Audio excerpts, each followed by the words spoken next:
What's going on, guys? Welcome to Rabbit's Used Cars.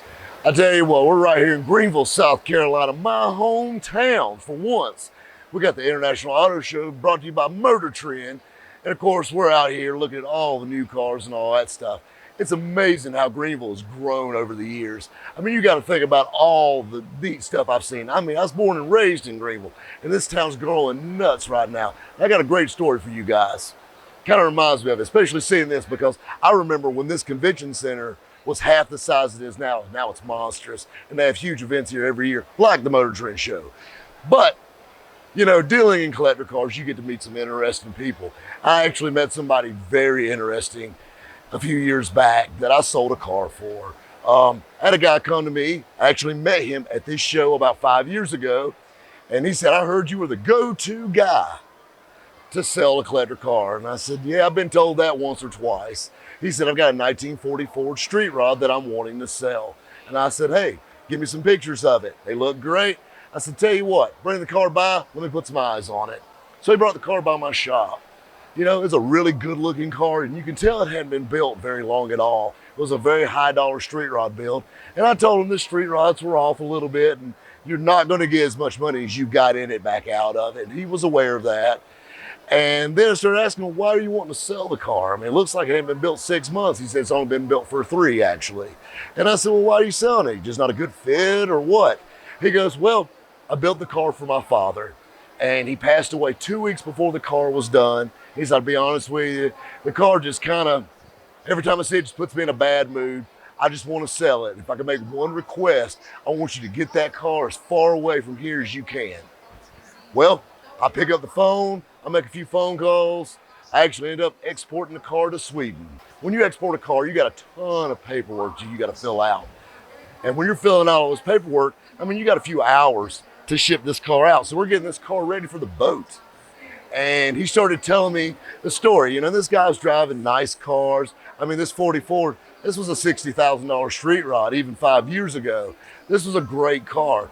And I'm like, "So what do you do for a living?" He said, "Well, I got some investments in some rental properties." And I was like, "Man, must be some pretty good investments and some pretty good rental properties." Driving, like I said, a late model Z06 Corvette. He brought the car up here on a brand new F-250 truck with a real nice enclosed trailer. And he goes, "Yeah, well, my dad really set me up." And I said, "Tell me about old dad." We got a few hours to burn with all this paperwork. So he started telling me his dad. You know, I'm a sucker for a good story. We got a good one for you. So I'm sitting there in my office, and he said, "My dad's only had one job in his entire life, and that's working for the Greenville Water Company right here in Greenville, South Carolina." He actually started working for Greenville Water Company when he was 17 years old. Well, and I'm thinking to myself, he worked for the water company. You know, where's the money coming from? He said, "My dad's only had one job the entire time he was at the Greenville Water Company, and he was manual labor." This was the guy on the side of the road digging ditches. Virtually every new road in Greenville, he knew about it. What's going on, fellas? He knew every road in Greenville. You got to think about it. He said, "My dad was 55 years old in 1975. He had the same job from 17 to 55. And next thing you know, he's getting around retirement age." He said, "My dad wasn't a real wealthy man." He said, "But my dad was a hard worker and he loved his job. That job, his wife could stay at home. They had a nice home, 2-bedroom, 1-bath house." He said, and he sent 2 kids to Clemson, which the guy I was talking to and his brother. And I said, "Really?" And then he goes, "My dad, was not, a real smart guy or anything like that. He's just a good man." And I'm like, man, I'm just sitting here. I love hearing these stories because I'm real close to my dad. Well, he goes, "You got to keep in mind, my dad loved his job. He was proud of his job. He's a hard worker." And he said, so one day, he said, my dad, he'd worked there for so long, he was like the mascot. Nobody really thought anything about leaving plans out or anything like that. Well, along 1975, a really big highway plan started right here in Greenville. It's the 385 project. If you look on the map, it actually connects Greenville to its state capital, Columbia, South Carolina. And it was big news, and it starts right here in downtown Greenville. Well, that wasn't a real late breaking story. A lot of people knew the highway was coming, but he saw some plans that caught his eye. He seen a square on a set of plans for this new highway, and it said MSD ?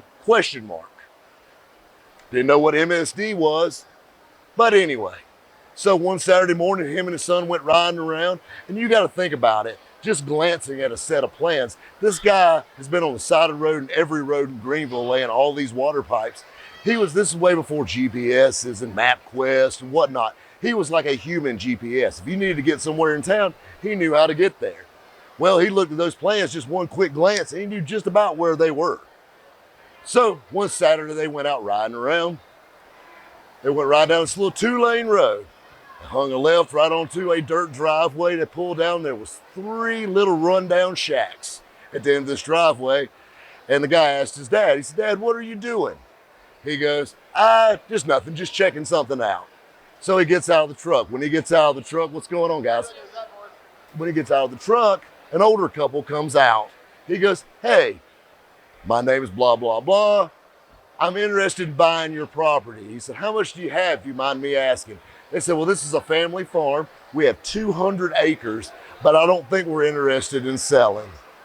He said, "Will you take my name and number, and if you ever decide to, would you give me a call?" So he gave him his contact information. Then next thing you know, 6 months later, he gets a phone call. Well, his son's like, "Dad, why are you asking about this piece of property?" He said, "Just a hunch, just curious about something." Never really said a whole lot about it. Well, like I said, about 6 months goes by. Then next thing you know, they get a phone call. One of the family members passed away that lived on the property with them. They don't need all that land. They're getting up in age, and they decided they would sell. Now keep in mind, his dad was a man of modest means, and he had to come up with a way to buy this property. Well, what did he do? He mortgaged his home. He emptied out his 401k, his retirement, everything. He damn near bankrupted himself. Keep in mind, this man was debt free, and now he even had to borrow money from his brother to buy all this property on a hunch. So, long story short, he buys this property, and this is when the guy stops himself and says, "Listen, my mother almost left my father because of this. He has 200 acres of worthless land with pine trees on it, all because he saw a square block on a set of plans that says MSD ? Well, you know what? The first thing he does, he lists the property with a realtor locally. Property didn't sell real fast. They didn't get a lot of interest in it. He was getting scared. He already had the property now for a little over a year. Dad got a bite on any of his property. 385 got poured and went down right down beside his property. So the highway was right where it's supposed to be. He bought the right spot, but he's still not selling. He's starting to sweat it. Well, he got to talking to his brother, the one he borrowed the money from, and he goes, "Have you ever thought about listing it with a larger real estate firm?"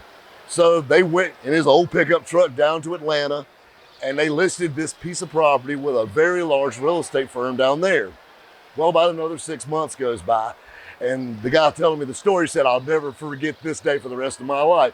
He said it was about 6 o'clock on a Friday evening, and they said, "We've got some news for you. We have somebody that wants to buy 100 acres of your property." And he goes, "I don't want to sell 100 acres. I want to sell it all. If I can't sell it all, I don't want to sell none of it. I don't believe you understand how much they're willing to pay for just this 100 acres of property." "Well, how much?" And he said, "My dad dropped the phone. I'm not going to list this family's information online and dump all their personal business out, but this guy was a multi-millionaire overnight on just selling half of that piece of property." And this is where the story gets really fun. Like I said, they lived in a 2-bedroom, 1-bath house. And he said, "My mother always complained about how small our house was." Keep in mind, raising 2 boys, and then the husband and the wife in this house. So what did he do? This guy's a millionaire. He takes and remodels the bathroom and actually builds on and makes the bathroom about 2 foot deeper. They still lived in that same house. He lived in that same house to the day he died. He went out and bought his wife a brand new Lincoln Continental. He bought both of his sons a brand new car. The guy I was dealing with, he bought him a brand new Camaro Z28. He bought his brother a brand new Firebird. So anyway, everybody got a new car. He decided to take his old truck, trade it into. He bought him a 77 Jaguar XJ6, brand hammer new, white with wire wheels and Vogue tires on it. He actually drove the Jag all the way up to the day he died. That was the last car he ever bought. So Anyway, they sell some more property off. Fast forward a few more years. His dad always dreamed of flying, never stepped foot on an airplane in his life. And you got to think about small town Greenville. And I actually did this with my family when I was growing up. You know, we used to go to the airport, watch airplanes take off and land. And it was so much fun. And he said, we used to do that as kids. And he said, you know, my dad always see an airplane working on the side of the road, flying over. Like, I wonder where they're going. One day we're all going to go on a trip, take an airplane somewhere. Well, he calls up the guy that was standing in front of me, his son. He says, hey, you mind giving me a ride to Charlotte?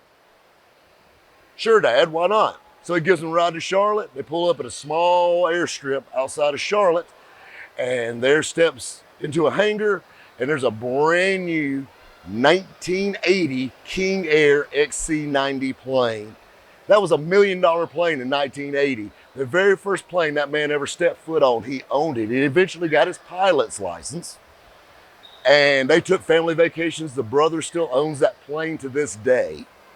That man took one risk. He took one shot, and it could have been a massive, massive mess up. I mean, you think about it, if that property hadn't sold, he'd have been working until the day he died. But he had a hunch, he had that gut feeling, and he took that one chance, and he was a millionaire virtually overnight when it sold. Another thing that was really cool about him, he actually worked for the water company for another 6 months after the money came in, just in case, which I thought was really funny. Oh, you're wondering what MSD is too, by the way?